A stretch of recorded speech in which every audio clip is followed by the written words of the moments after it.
everyone, I hope you all doing well. My name is Dilpreet and I'm from the Country Language School. In today's video, I would like to talk about the British colonies. So, which one are the British colonies? Do you know any? If you do, then please try to write them down on a notepad. Let's see if you can remember any. I give you 5 seconds to write them down. 1, 2, 3, 4 and 5. I hope you have written down some of them. If you haven't, that's not a problem. Let me tell you now about these British colonies. So which one are they? Australia, Canada and India. So in today's video, I would like to talk about these 3 British colonies. I would like to tell you some more information about these countries, and I hope you are ready for that, and I hope you are also excited to know. So let's start. The first country which I would like to talk about is Australia.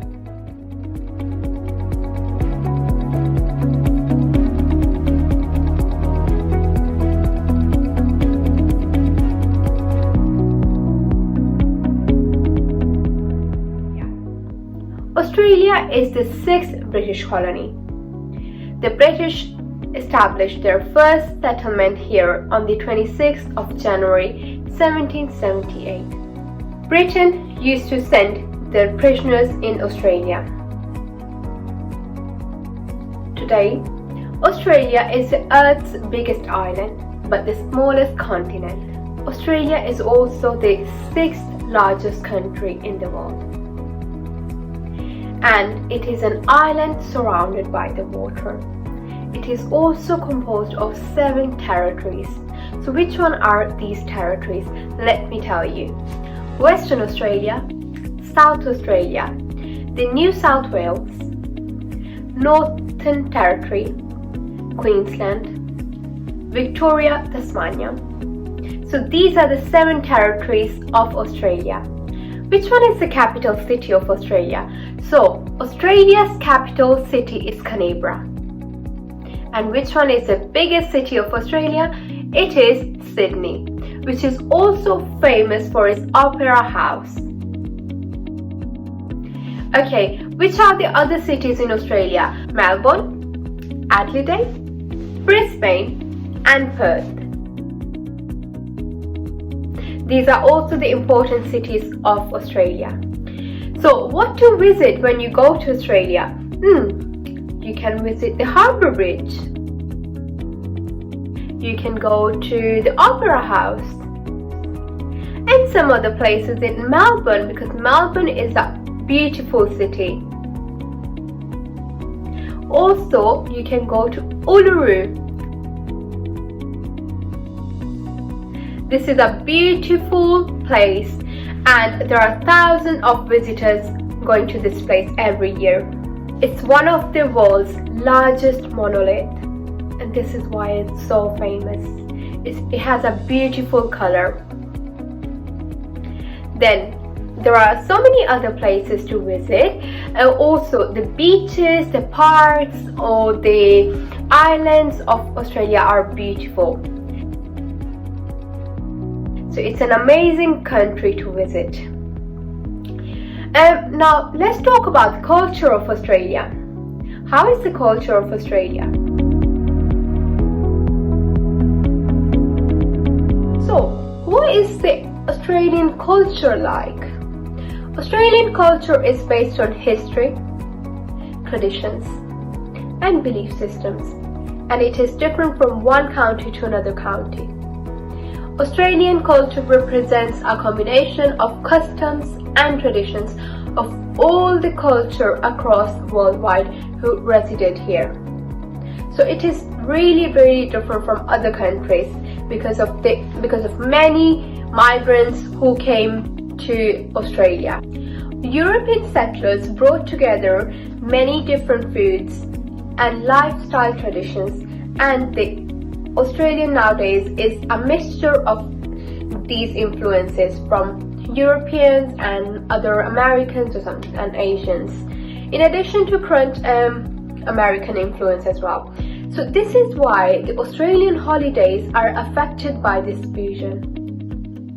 The film industry has also recently expanded, with films, for example, The Matrix and The Star Wars, which are filmed in Melbourne and Sydney. The music is very popular as well, the classical music and the opera, which are extremely popular in Australia. So, how about the Australian cuisine? Australia has one of the most diverse cuisine in the world, thanks to the Asian and European migrant influences. Australians enjoy a huge range of food in restaurants and homes, reflecting the country's cultural diversity. Southern Europe has combined with Asia and Pacific for new flavors and taste. Italian, Chinese, Thai, French, Greek, Japanese, and many more, because these are very common in the restaurants, particularly in the capital ones. Middle Eastern flavors are also rapidly emerging, with Moroccan and Lebanese flavors being used in the local ingredients. The traditional Australian bush tucker is also becoming common, particularly in northern Australian restaurants, where kangaroo, buffalo, crocodiles, and many more can be found. Historically, there has never been a cuisine typically regarded as Australian cuisine. Instead, Australia Fare has evolved with distinct layers of flavors that each new culture added in. However, there is still a famous Australian cake which kids love. It's called Lamington, which is made of sponge, and it's a cake made with chocolate and with sprinkles of coconut. There is also the Australian wine sector, which is internationally recognized for producing high quality of wine, and it's really famous. How about the Australian coffee? Australia has distinct coffee culture and is often cited as being one of the most developed and vibrant in the world.